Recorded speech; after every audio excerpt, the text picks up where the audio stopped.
Bu tip xəbərləri qaçırtmamaq üçün kanalımıza abunə olun. Son günlər sosial şəbəkələrdə və müxtəlif xəbər platformalarında iyul ayından etibarən pensiyaların, sosial müayinətlərin və təqaüdlərin artırılacağı ilə bağlı çoxsaylı məlumatlar yayılmaqdadır. Bu xəbərlər cəmiyyət arasında geniş maraq səbəb olub və xüsusilə pensiya alan vətəndaşlar, sosial müavinət alan şəxslər, eləcə də müxtəlif təqaüdlərdən faydalanan insanlar tərəfindən diqqətlə izlənilir. Yayılan məlumatlarda iddia olunur ki, minimum əmək pensiyasının məbləği hazırki 320 manatdan 350 manata qaldırıla bilər. Bununla yanaşı, yaşa görə sosial müavinətin də 220 manatdan 250 manata yüksəldilməsi barədə fikirlər səsləndirilir. Sosial şəbəkələrdə müzakirə edilən digər məsələlərdən biri isə veteranlara verilən aylıq təqaüdün artırılmasıdır. İddialara görə hazırda 80 manat olan veteran təqaüdünün 130 və ya 150 manata çatdırılması nəzərdən keçirilə bilər. Müzakirələr bununla da bitmir. Bu günlərdə pensiya təyinatı üçün tələb olunan minimum pensiya kapitalının artırılması ilə bağlı da müxtəlif məlumatlar paylaşılır. Bildirilir ki, gələcəkdə əmək pensiyası almaq üçün tələb olunan kapital məbləği yüksəldilə bilər. Bu halda tələb olunan kapitalı toplaya bilməyən şəxslər əmək pensiyası deyil, yalnız yaşa görə sosial müavinət almaq hüququ qazana bilərlər. Sosial ödənişlərlə bağlı yayılan məlumatlar arasında əlilliyə görə müavinətlərin artırılması ehtimalı da yer alır. Bununla bağlı müxtəlif fikirlər səsləndirilsə də, hazırda rəsmi qurumlar tərəfindən hər hansı təsdiqlənmiş qərar və ya açıqlama verilməyib. Xatırladaq ki, əlilliyə görə sosial ödənişlərdə sonuncu artımlar ötən il həyata keçirilmişdi. Həmin dəyişikliklərdən sonra 3-cü dərəcə əlilliyi olan şəxslər üçün sosial müavinət 150 manatdan 180 manata yüksəldilmişdi. İkinci dərəcə əlilliyi olan şəxslər üçün isə müavinətin məbləği 220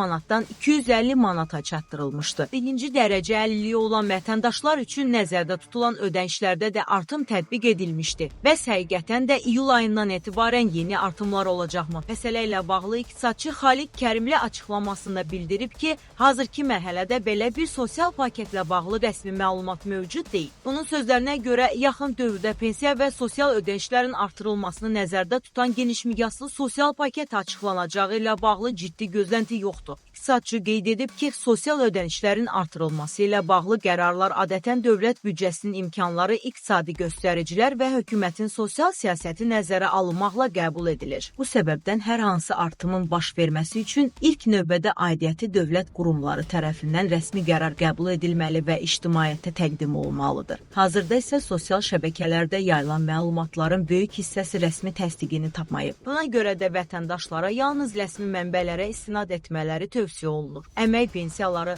sosial müavinətlər və təqaüdlərlə bağlı hər hansı dəyişiklik olacağı təqdirdə bu barədə aidiyyəti dövlət qurumları tərəfindən rəsmi açıqlama veriləcək. Beləliklə, bugün üçün minimum əmək pensiyasının, yaşa görə sosial müavinətin, veteran təqaüdlərinin və ya əlilliyə görə ödənişlərin iyul ayından artırılması ilə bağlı rəsmi qərar elan edilməyib. Mövzu ilə bağlı müzakirələr davam etsə də, vətəndaşların yalnız rəsmi məlumatlara əsaslanması daha doğru hesab olunur. Pensiyalar və sosial ödənişlərlə bağlı yeni qərarlar qəbul edilərsə, bununla bağlı ən son məlumatları sizə çatdırmağa davam edəcəyik. Kanalımıza abunə olmağı, videonu bəyənməyi və fikirlərinizi şərh bölməsində yazmağı unutmayın. Sizcə pensiya və sosial müavinətlər artırılmalıdırmı?